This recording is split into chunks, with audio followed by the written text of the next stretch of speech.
So we farm 2,000 hectares here, and we also farm another property down at Kojonup, and we farm the neighbouring property here, another 800 hectares.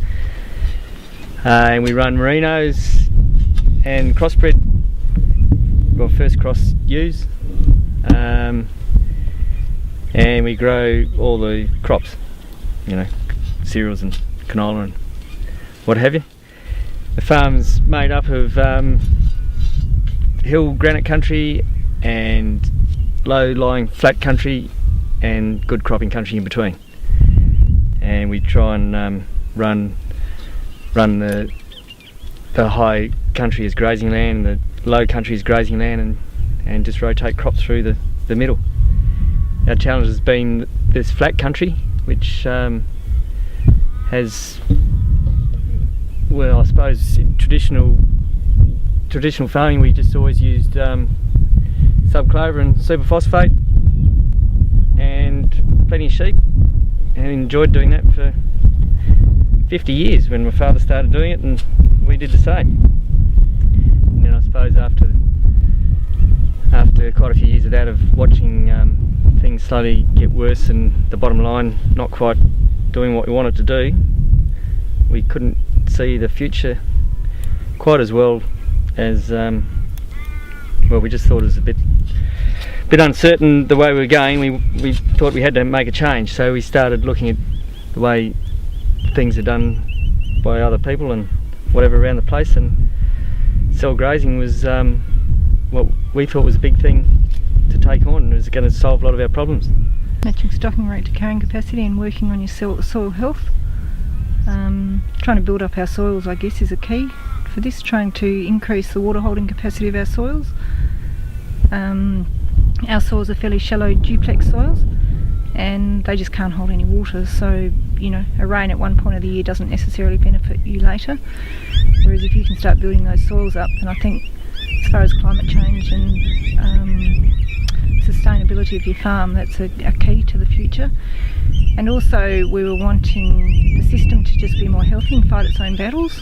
We sort of found that everything we were doing, you know, a bug came in and we just had to spray it just all the time, whereas if you can actually start getting plants so that they're able to sort themselves out, then it just seemed, you know, it's just got to be the way of the future.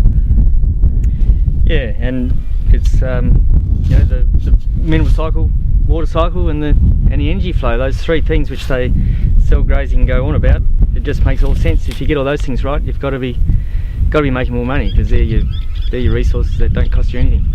So that's what we set out to do, and a big part of that is perennial pastures, and so we got into them, and once all that starts happening, then you start looking at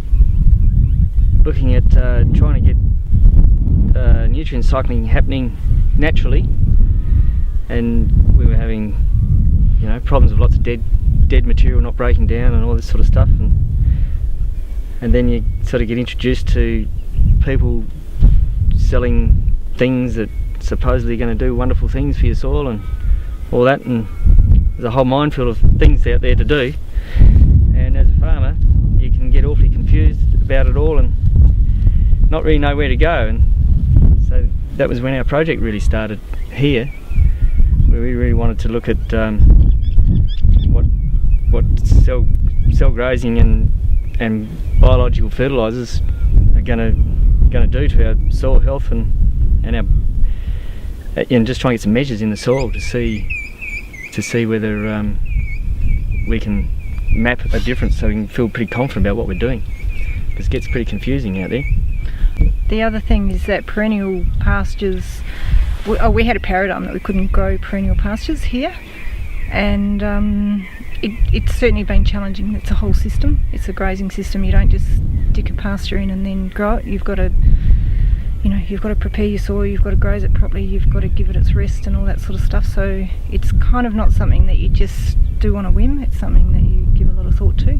But you know, we see the real benefits are probably under the ground.